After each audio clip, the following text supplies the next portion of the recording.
પવનના જોરદાર સુસવાટા સાથે જાણે કે ચોમાસું હોય એમ માવઠું તૂટી પડ્યું। ભાદરવાના વરસાદને પણ પાછો પાડી દે એટલી તીવ્રતાથી વાદળી વરસી। આ દ્રશ્યો કચ્છના છે, જ્યાં બુધવારની રાત્રે કમોસમી વરસાદે ખેડૂતો પર કહેર વરસાવ્યો।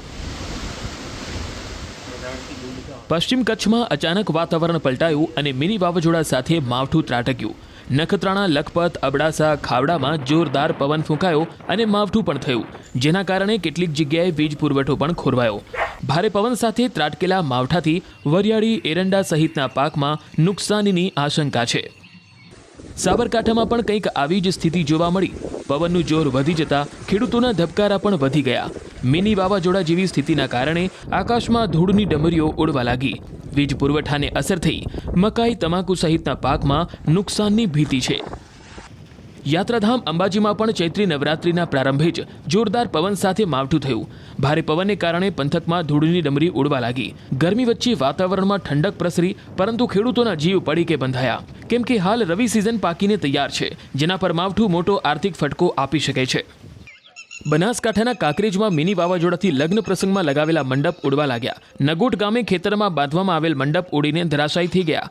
વાવ-થરાદ જિલ્લાના કેટલાક વિસ્તારોમાં પણ આવી જ સ્થિતિનું નિર્માણ થયું। કચ્છના રાપરમાં રાતના સમયે ભારે પવન, ગાજવીજ સાથે કમોસમી વરસાદ વરસ્યો, જેના કારણે જીરું, ઈસબગુલ, એરંડા, ઘઉં, વરિયાળી, અજમા, રાયડાના તૈયાર પાકને નુકસાન થયાની આશંકા છે। બનાસકાંઠામાં પણ હાલ ઘઉંના પાકની કાપણી ચાલી રહી છે। માવઠું થતાં કેટલાક ખેડૂતોના ખેતરમાં પડેલા ઘઉં પલળી ગયા છે। ઘઉં ઉપરાંત વરિયાળી, બટાકા જેવા પાકોને પણ નુકસાનની આશંકા છે। હજુ પણ આગાહી હોવાથી ખેડૂતો ચિંતાતુર છે। સુરેન્દ્રનગરમાં એટલો જોરદાર પવન ફૂંકાયો કે વૃક્ષો ધરાશાયી થઈ ગયા। ધ્રાંગધ્રાની ભાર્ગવી સોસાયટીમાં ભારે પવનના કારણે વૃક્ષ ધરાશાયી થયું। જિલ્લાના લીંબડી, મૂડીના સરા, ખંભાળિયા સહિતના વિસ્તારોમાં માવઠું થતાં ખેડૂતોની ચિંતા વધી ગઈ છે।